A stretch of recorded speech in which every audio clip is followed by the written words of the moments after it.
Hello viewers, in Gran Turismo 7's most recent update we've had Sophie AI added to the game. This is the world's most advanced AI in a racing game and it is seemingly impossible to beat.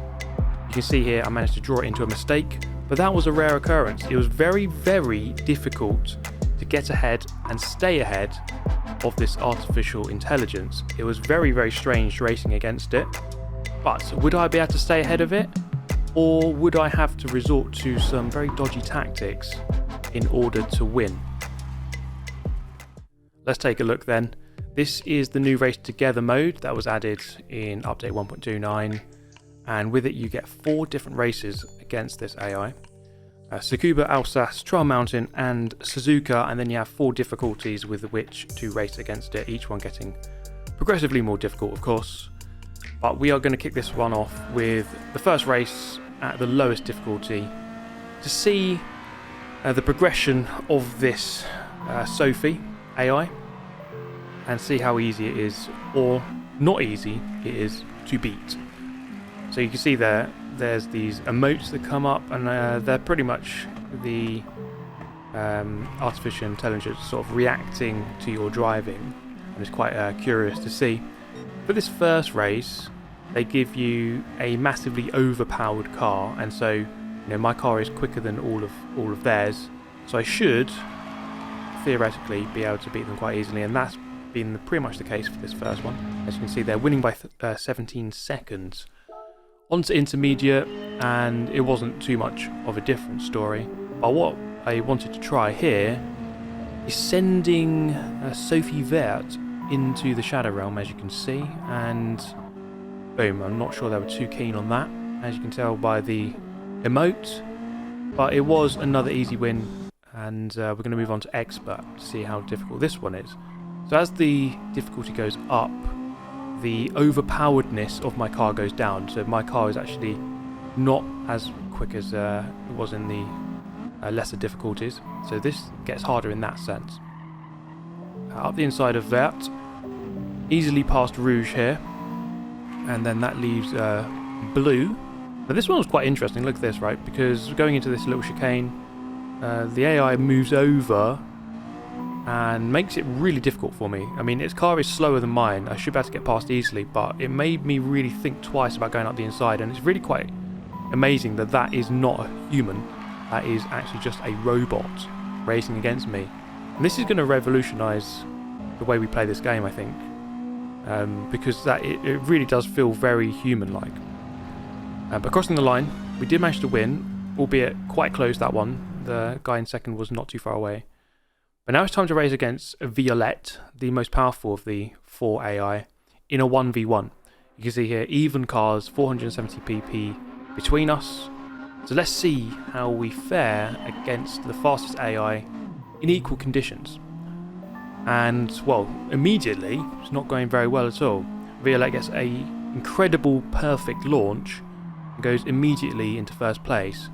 And that leaves me languishing here in second, so I've got a lot of work to do. It's only a 2-lap race between the two of us, so I can't be hanging about too much. I need to get back on track very quickly, try to get back past.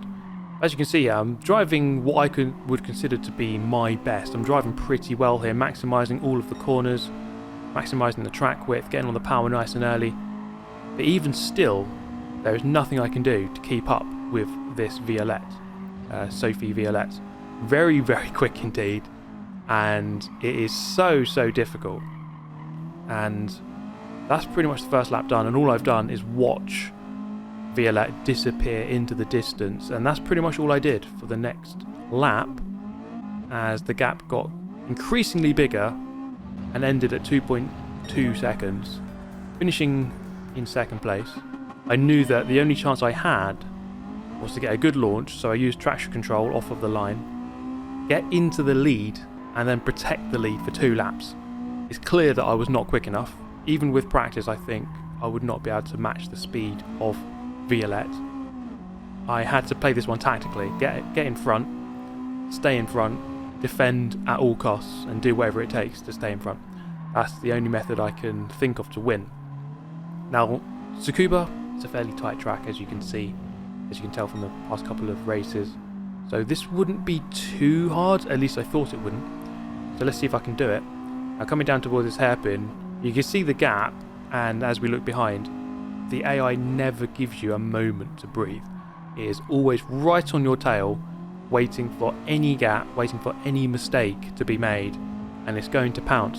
That's what makes this so tricky in terms of how you play this race and how you drive every corner. You see here, I left just about a gap and it went for it. It didn't quite make it, but that is quite an incredible attempt.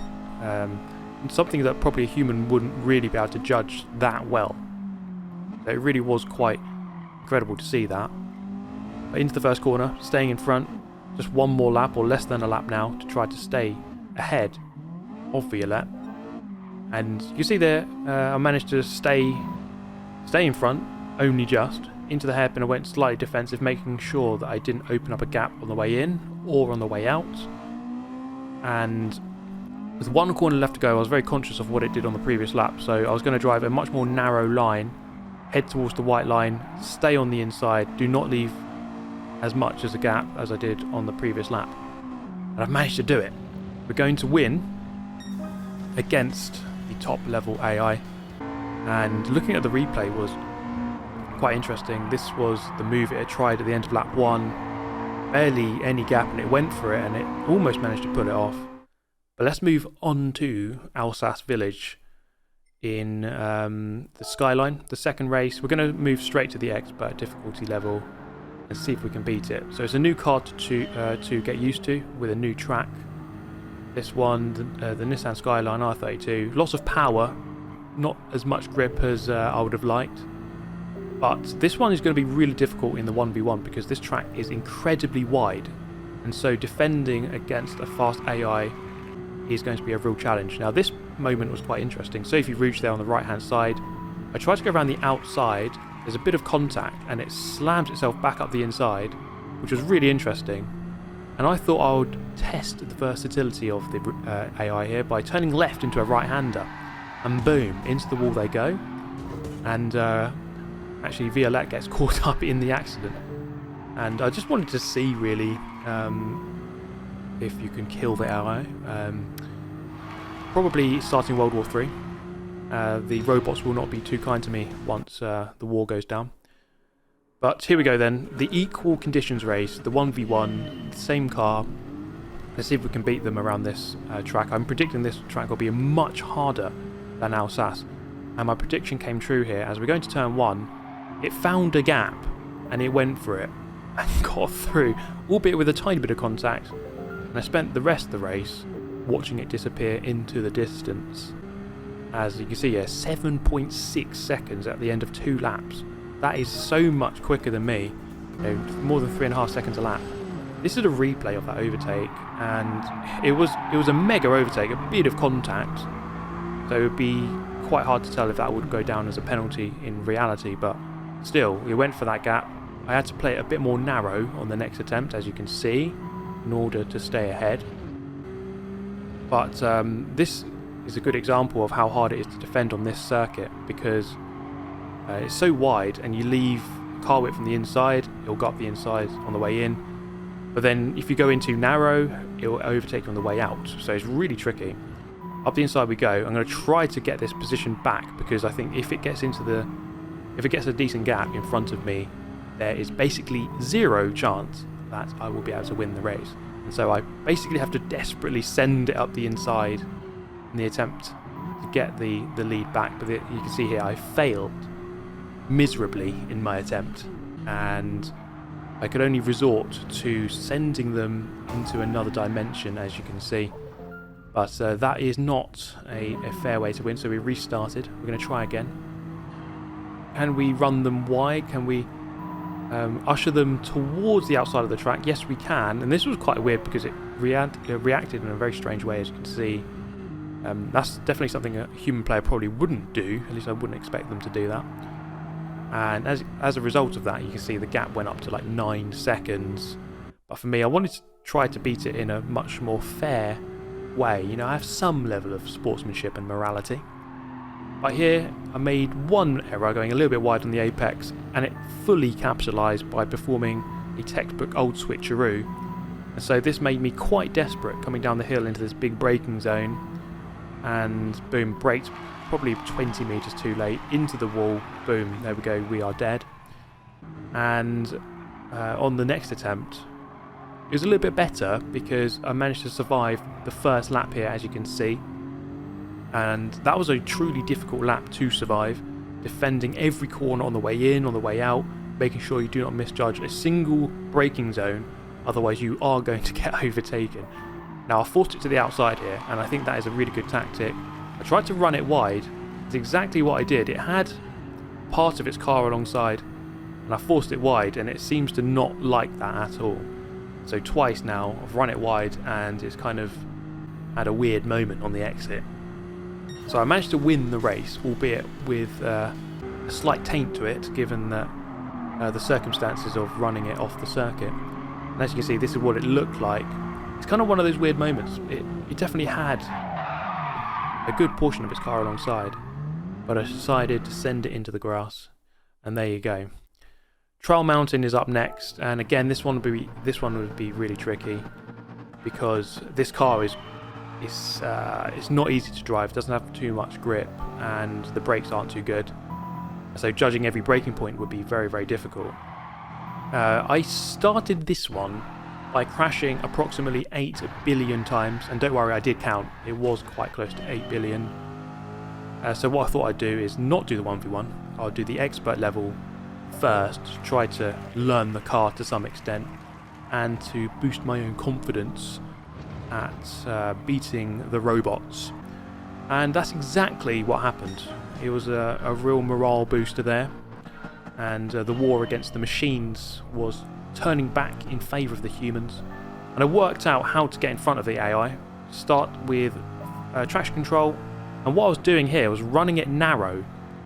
So when you're side by side with the AI and you're going in towards the corner and you force it towards the inside, very, very narrow into the corner, it really doesn't like it, and it decides to back out most times. And so there are things about this Sophie Violette that I'm learning. If you run it narrow, if you run it wide, it doesn't like it. It doesn't like the extremities of the track. And so you do have to manipulate the way you drive and manipulate the robot.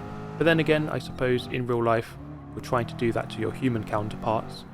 And so it is definitely a bit different, but the challenge remains in some different sense. Now here you see I managed to get overtaken, and so I would resort to something Sophie surely had not got used to. And, well, get a load of that, Sophie. Your programmers didn't account for that, did they? But not more than about 100 metres later, I spun off anyway, like an absolute fool.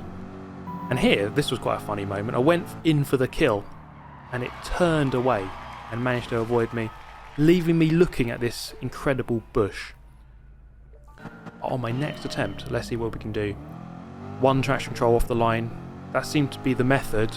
I could never beat it fully. I had to run it narrow, having to use this tactic, and it would eventually back out. So that is the way I got into the lead on this particular challenge. It's then a case of staying in front for 2 laps. It sounds easy, right? 2 laps, it's not that long, really.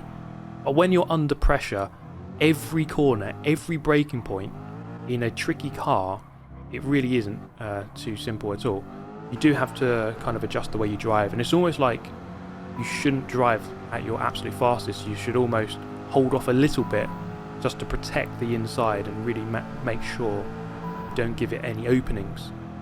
And that's what we're going to try here. Run it to the outside, and this was quite a good defense, I think. It tried it around the outside, which was really quite brave, but thankfully I managed to judge the braking to perfection, and then take a wide line on the exit, run it wide, and it backed out. So through this uphill chicane, then back down the other side again, just making sure we protect the inside at all costs and don't do anything too silly. So coming down the hill, again, it's right on my tail, less than 2/10 behind, which is ridiculously close. And it really is quite ominous when you look behind and see that it's right behind you, leaving you no room to think. Now here, it managed to sneak up the inside. Just one mistake, that's all it takes. And boom, you're back in second. and you're having to resort to some shady tactics like this.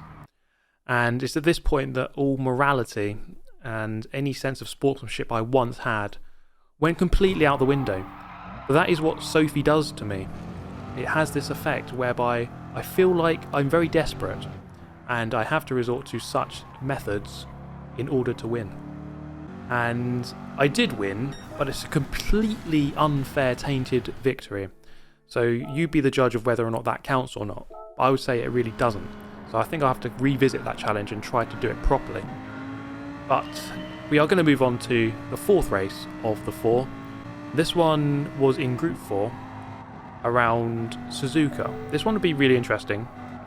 And what I really liked about this one is I would say that balancing of the cars felt the most equal, and therefore it felt very human-like. You see here, I went up the inside. It was quite a dodgy overtake, but it did leave me space, and I would say I was really impressed by the overall feel of racing against Sophie on this particular race. I did like it on all of them, but this one I think particularly felt good, and it is amazing how good this technology is. As I bundle that car wide, that wasn't a good move. But back to what I was saying, I was really impressed by how good this feels. How once they develop this further, how good it will be to race against AI. Because let's face it, the standard AI in this game is not good at all. It did need development, and I think this is a really good step in that direction. Now, I managed to make a huge mistake here at turn 1 and drop back to 3rd, so I had a lot of work to do in this race, coming back towards the top 2. Violette in the Cayman Porsche, and then Blue in the McLaren. And here it was kind of a weird moment. It turned left. I had some of my car alongside, but I managed to keep my foot in, got up the inside, bit of contact with the McLaren, and move back up into the lead of the race. And it felt like a very good race. It felt close, it felt engaging, I really enjoyed it. Crossed the line a couple of laps later to win. But we're going to move on to the 1v1.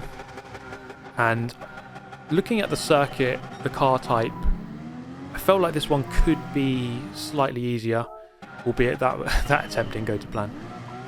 So you pretty much have to start with traction control to get into the lead, to get alongside going into towards turn 1, as you can see here. And that is the only way I think you can realistically win against Sophie. I mean, I would love to see someone just keep up with Sophie on pure pace, because I think that's going to be truly difficult. It really does maximise every corner, and it's quite scary to see what is truly possible when you really maximise everything to absolute 100% of what is possible. But here, getting ahead, we can now defend, and Suzuka, the layout of the circuit kind of lends itself to defending, much more so I think than the Trial Mountain event and the Alsace one, but not if you drive like that. That was a pretty horrendous attempt at that chicane, and all that's done is given Sophie the chance to move back in front. Now this was kind of a weird moment, because I pressured, I think, Sophie into a weird mistake. As we go in towards turn 1, I got the inside and I send it, and it didn't quite know what to do. I went wide myself, but so did Sophie, spinning out in fact, and that meant that I was quite easily able to finish the race in the lead. But let's take a look at that moment again, because I went up the inside, poked my nose towards the apex, and it kind of just didn't know what to do and went wide and spun out. But we're going to try and win properly with no weird moments, although you could say that was fair, I don't know. But on this attempt, again, getting up into the lead with traction control off of the line, moving to the lead up the inside. Thankfully you do start on the right hand side, which is the inside, otherwise it would be very, very difficult, I think, to get into the lead. It tried to challenge me here, so I ran it slightly wide. I gave it a car width on the outside, but it did back out. And that's something I noticed on this challenge. The AI is willing to back out under the right circumstances, and that happened a couple of times coming up into 130R, which is the corner coming up at the end of this long straight.